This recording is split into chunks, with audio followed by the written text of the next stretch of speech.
from JB Motorcycle Services, just doing a little video on why get into trials and why I got into trials and why you might think it's a good idea to get into trials. So the main reason I got into trials is I was green laning with people, and like I say, a couple of the guys went off, got trials bikes, and they were going out on the green lanes less and less. So I still wanted to ride. I was like, where are you riding this weekend? They were like, oh, we've got trials bikes out. So they invited me along for a day, and I didn't get on too well to start with because I borrowed a 280 gas, and if you're thinking about getting into trials, do not go and get something like a 280 gas because it was one of the, I wouldn't say the worst experiences that I've ever had, but it was very scary. It's definitely not, and I've been riding bikes since I was like 15, 16 years old. It was not an easy bike to ride. Trials is all low speed maneuvers, clutch, brake, body balance in body position. It's totally different from all the other riding that I've ever done before. Even the enduro green lane inside, some techniques transfer across, but trials riding is totally different to anything else that I was ever used to. And this 280 gas was, it was an animal. It was so much power, so snappy. The clutch was like a light switch. It was on or off. There was no feed in the clutch in to get a progressive like grip to the back wheel. As soon as you let it out to the bike boy, it just wanted to bite and snap and go. So if you're an expert trials rider, it might have been alright, but definitely not for a novice. So I kind of really struggled with the 280 gas, even going over small obstacles and stuff, because it's my first time learning. So one of the guys there lent me his Vertigo 175, and that thing was beautiful. That's why I ended up with this Nitro JBR 200, is because I rode the Vertigo and it was beautiful. The clutch action was nice, the brakes were smoother, the bike just felt more balanced. It just felt a nicer bike to ride and easier to go over obstacles. So I borrowed that and then went out another time and borrowed someone else's bike, and that, like I say, was a nicer bike to ride, and much easier, smoother. So I'll talk later on about kind of what bike to get first, and we'll go into a bit more detail in that. But yeah, I got into it. It's a very friendly sport. I've made like I say, a few good friends from the sport. We have a good bit of banter when we go out, like sort of riding in the different areas we ride in. We have good laugh, borrow each other's bike, like, so, oh, can I have a go on your bike? Yeah, no worries, have a go on this. And like, you meet other people at trials events, and everyone is, I've been involved in different motorcycle sports for a lot of years, in, like I say, like sort of sponsored people in BSB, stock 600s and stuff like that. So I've been around racetracks in paddocks. I've raced myself with No Limits in North Gloucester, and some of those kind of places are a bit cliquey. So not everybody shares details, not everybody wants to talk to everybody else. They're very like keep themselves to their little groups and don't like sharing information and stuff, where trials is totally, in my experience, totally different. Like, they're all really friendly. You can pretty much approach anybody and start a conversation with them because everybody they're so down to earth, nice friendly sport. A lot of places where I ride, there's like sort of people from like sort of kind of 50 plus, like into retirement age, like even like sort of late 60s, early 70s that are still riding. So I got into it to hopefully be in a sport that I can ride a lot of years and have a lot of fun doing it and meet lots of friendly people. So yeah, like I say, have a think about it. If you're thinking about getting into it, try and find a friend that's got a trials bike, go to a meeting, see if he'll let you have a go, if they'll let you sign on and stuff, and yeah, just have a bit of fun and enjoy it. So another big thing that like people ask me is budget. How much do I need to start trials riding? And I can tell you now, it's a lot less than pretty much any other two-wheel motorsport that I've ever been involved with. So to ride, there's a club, Waterside in Christchurch. I think that's about £15 to enter for the whole day. So you've got 10 sections, I think it is, and you've got to do it 4 times. So it's a whole day's ride. You turn up 10 o'clock, sign on, and you're normally there till 3, 4 o'clock. So for 15 quid, it's an absolute bargain. It's very good fun. You have a good bit of banter with your mates.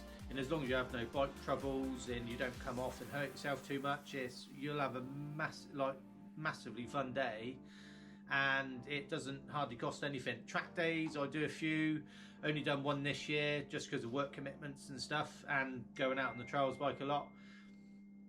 But minimum track day cost nowadays is about 130 quid to 200, just over, and that doesn't include tyres, van getting there, possible hotel overnight and stuff. So I reckon after a track day you're looking 400 to 600 quid including tyres and stuff.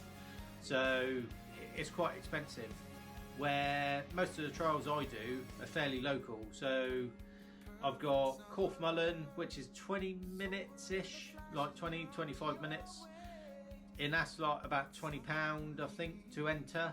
And they do a summer series and a winter series. So the winter series is normally on a Sunday, which is good because don't need a day off work, which most track days are all mostly weekdays nowadays. And it, like I say, it's nice and local, it's easy to get to, like probably not even a tenner's worth of diesel in the van, in the bike, 20 quid to ride, so a whole day for 35-ish quid, something like that. So it's really good. There's another place, Waterside, I've already said. Most of the local trials I've done, I've not really travelled any more than about 45 minutes to an hour away from where I'm based in Dorset. So it's all very local and it's all very friendly. So yeah, budget wise, like I say, you can spend what you like on the bike. I wouldn't advise getting anything massive to start with, because you want to dip your toe in the water, see if you like it. So yeah, budget wise, anything from like £1,000, like sort of kind of upwards really, and just try it and see if you like it and enjoy it. I'll talk in a minute. Like I say, I'll go into what sort of bike I had for a first bike and stuff, and we'll go more into that in a minute. Thank you very much. So once you've got your budget sorted, or thinking about a budget, you want to think about your first bike. So as I said earlier, 280 gas, definitely not a very good bike to get as your first bike. And the Vertigos, like I say, they're very, very nice, and I've got one now because I can see this as a long-term sport that I want to be involved with. So I didn't mind investing the money in the bike to get basically, well, like, so one of the best bikes you can get on the market, so that I can keep it for a long time and enjoy the use of it. So the first bike I bought, which I'll put a picture up of, was a Beta Evo 200 2016. There doesn't seem to be many 200s about, either, like I say, Vertigo or the Betas. They're just, when I was looking, I think I was very, very lucky to stumble across this Beta Evo 200 when I got it, and it wasn't far away. I only had to travel about an hour and a half to get it, which was ideal. And that was about, I want to say 2,600, 2,700 I think I paid for that. And obviously when I checked over the bike, I had a look in, I found some faults with it. It was up for about £3,000, something like that. But I noticed the swing arm bearings were gone, the suspension linkage bearings were gone, which I'll cover later on in the maintenance, the wheel bearings, head bearings. So it had, I'd say it was fairly clean, it was a tidy bike, but it just lacked on the maintenance front. So that cost me a little bit. I'd say about 250 to 300 quid, I think it cost me, with like all the parts to get it up and running, and it was a very nice bike for that kind of money, really. And obviously I rode that a year, loved it, started getting more into trials, and thought, you know what, after riding some of my friends' Vertigos, like I say the 175, and I had to go on another friend's Nitro 200, which is pretty much the same engine as this JBR that I've got.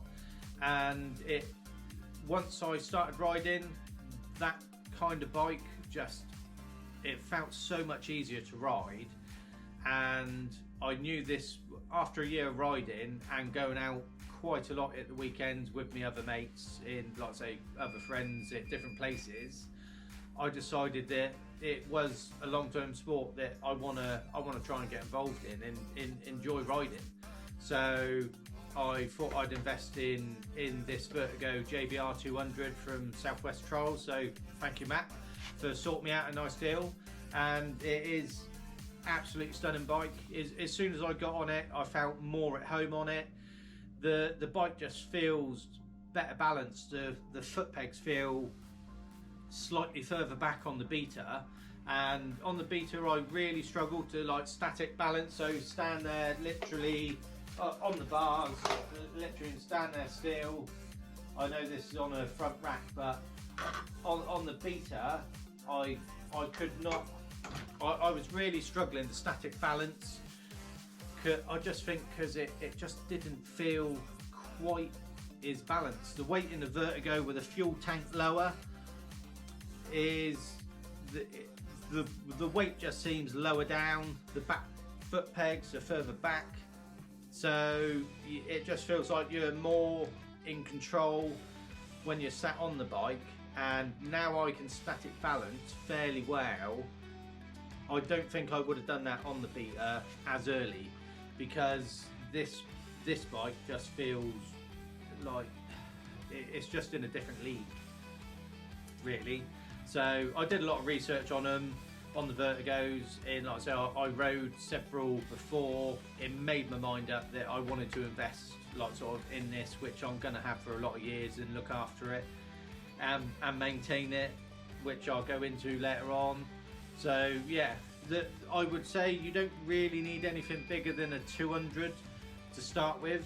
Even a 125, even someone like me, I'm like I say over 40 now, I think even a 125 would be plenty enough power to get you into trials and enjoying it. Because if you go and get, like I first rode a 280 gas, if you go and get a 280 gas straight away, you're probably not going to enjoy it.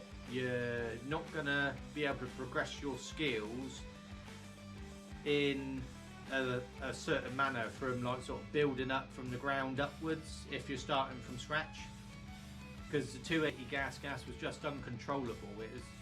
It was an animal. So you want to get something with a bit more mellow power delivery. So this is a 200, and this is, I would say, the perfect bike for me. It feels right, it feels nice to ride, all the controls, it's like it is a brand new bike, and it just feels much nicer to ride than something that is a bit older. But you don't want to go and buy something like this straight away, because one, you might not like it, and you've just spent a lot of money on a bike that you're going to lose a shed load of money on if you're going to sell it. So you want to get something cheap, a little bit older, but make sure it's maintained up to a good standard, and then you can progress your riding on, and then, like I say, invest more into the sport and more into the bike and more into you, the more you enjoy it. So try it for a year like I did, and it was a long-term thing for me, so I wanted to get a nicer bike in, progress my riding on in do that. So if you are not quite sure what you want to do, I would say try and get a cheap bike. You can pick stuff up for £1,000 that is in fairly alright condition. It might need a little bit like I did on the Beta, but I would say a budget of between, like say, anywhere between 1,000 to 2,500 for your first bike. Don't go absolutely mental, and try it for a year. And if you get a fairly good deal to start with, if you don't enjoy it, or you find that it's not really what you want to do, you don't have time to ride trials, or it just wasn't what you thought it was going to be, if you buy something cheap, you're likely going to be able to sell it for roughly the same amount of money you paid for it a year ago. So you're not going to, you've had a year's worth of riding to figure out whether you like it or not, and it's not really cost you anything. So especially if you're into like green laning and stuff like that already, you're going to have some boots, which I'll go into later on, which, like I say, if you've got green laning boots, they're motocross boots, they're a little bit too stiff for trials, but if you're only dipping your toe in the water, that's absolutely fine. They will do the job, and then just progress from there. And if you do find you want to stick to it, like I say, get better boots, nicer helmet, better clothing, like I say, just build it up, but don't go absolutely crazy straight away, because you could find it is a big waste of money and it's not really what you thought it was going to be, and you're not getting out of it what you thought you would. So like I say, set yourself a small budget to start with, go out with your mates, get into it, and if you do, like I say, really enjoy it, then progress from there and spend some money. And like I say, it's a sport that I think I'll be doing it for a lot of years. Hopefully I'll have this bike for a lot of years, because I'll keep on top of the maintenance of it. Every 6 months I'm going to strip it down, go through greasing all the bearings and stuff, so which I'll go into more later on in the maintenance part of this video. But yeah, just like I say, enjoy it, get a nice bike, get some kit, get out there, find some places to ride, make some friends whilst doing it. And you, if you're anything like me, I was a bit dubious about it, but now I've been doing it just over a year, I wouldn't look back. I really enjoy it, and it progresses.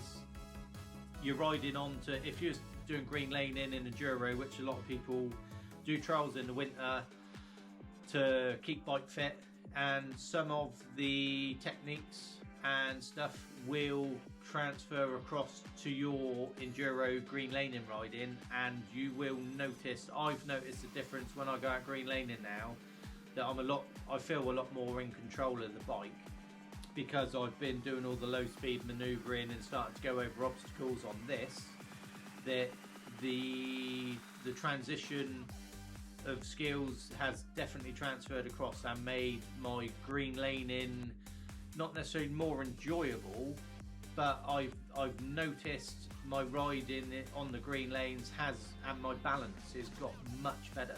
So it's not just trials, it can transfer across into other riding as well. So just get out there and enjoy it, guys. Hi guys, back again. So the next stage is riding kit and protection. So when I first started off, I had a set of motocross boots, and now I use a proper pair of trials boots. I'll go through the differences with you a little bit, and helmets as well I'll go into in a minute. So motocross boots are very rigid. Like obviously when you're motocross enduro, you don't really want much flexibility in your ankle, but they are very stiff and don't move a lot. Like say on the ankle, you don't have much movement on the bike. On a trials bike like this, you're moving around on the bike a lot more, and the risk of falling off and hurting yourself is, when you get more advanced, it's like I say, you've got some big like sort of step ups and obstacles that you might come off, and that's going to hurt. But mainly, especially when you're learning, you need to be moving around the bike, moving the weight backwards, forwards, over the bars, So you need a lot of pivot in your ankle, which these give you a bit of ankle protection. They grip the bike a little bit, they've got grip on the inside rather than motocross boots don't. And you can see there that they have a bit more movement in the ankle. So you can move over the bike, you can move your back, you can move your legs and feet a lot more. It's all about body position on a trials bike, getting over obstacles and putting grip on the rear of the tyre, etc. So you need protection but manoeuvrability. So get a set of dedicated trials boots. When you start in, if all you've got is motocross boots and you haven't got the 150 quid to buy some trials boots, then like I say, test the water, use your motocross boots for a little bit, but ideally you want to get a set of trials boots so that you can enjoy the riding more. Your riding will progress better as well if you've got the right equipment to allow you to manoeuvre over the bike for weight distribution, etc. It's going to be very hard in a motocross boot. The trials boot, once I got them, it just felt easier. Another thing with motocross boots, they don't really have a lot of grip on the bottom, where trials boots, you can see the grip there. They are very grippy, so they stay stuck to the foot pegs a lot better. And the next thing is helmets. So I think this is a UFO helmet. This is the first helmet I bought, and to start off with, it's good enough. Like this was about 60, 70 quid, so it's quite cheap. They're a little bit heavy, they're not the most comfortable, but it's probably one of the cheapest trials bike helmets on the market. I didn't want to spend a shed load of money until I knew that I was going to enjoy the sport, which I do. So this one is like a bit of a spare helmet now that I use for when I go out practicing and wheeling and stuff, just in case I fall off, so I don't damage my nice one. But yeah, 60, 70 quid for a helmet is not bad. You will see, if you're in the trials game, Hebo helmets, I mean, it's physically lighter. You can feel it's a lot lighter. The padding on the inside is a lot, I would say, more comfortable. So I wouldn't necessarily say thicker, but a lot more comfortable padding. So with a helmet like this, you get a lot less fatigue because you're moving around the bike a lot, you're getting thrown around, your head's moving quite a bit. So a lighter helmet just makes a much nicer day. It's got some very big air vents in the top. So when you walk in the sections, you can just leave your helmet on. Depending on if I get hot, I normally take the helmet off sometimes in between sections, but with the big vents, you can leave it on, and like I say, it's that light that you don't really notice that you're wearing it, to be fair. So another thing that I wear protection wise that not everybody does, I turn up to a trial and I'm quite often the only person wearing something like this, like body protection. It's very lightweight, but it's got very good CE certified protection in the elbows, shoulders, chest plate and back protector. It just gives me that added what do you call it, confidence really. So once you've got the bike, you've found places to ride, and like I say, you're comfortable, you've started to broaden your skills and you want to progress, then like I say, do it in small steps. I've done some training days. I went to Devon for a couple of days riding, and I tried some stuff that I didn't really have the confidence to do. I tried it anyway, and I fell off and I got hurt quite bad on the first day. So that massively knocks your confidence in riding. So the best advice I can give personally is try not to bite off more than you're comfortable with. So if you've got friends like I have that have been riding longer and their progression has progressed quite a lot, and I'm still in the kind of novice, intermediate kind of category really. So I'll start trying to do more obstacles now that I wouldn't even think of doing when I first started. But I can look at bigger obstacles and think I am not comfortable with that. See my mates do it and they'll be like, oh come on, give it a go. And if you're not comfortable, I would say just say no. If you think that there's a chance you can do it and you've got the skills in place to be able to do it and you're happy, then crack on. But if you're a little bit unsure, then you're better off just building your progression in small steps. So do some little obstacles, get your technique, even just riding around balancing, doing figures of 8, like sort of standing on the bike, trying to get your balance, like sort of on the back of the bike, leaning forward. Just low speed balance and practice your clutch control, front brakes, rear brakes. Like, you don't realise how much, if you've done green laning or track bike riding, this is totally different. It's all very, very low speed, very fine throttle, clutch, and like I say, you've got to use the rear brake as well. So it's a lot to take in to start doing massive obstacles straight away.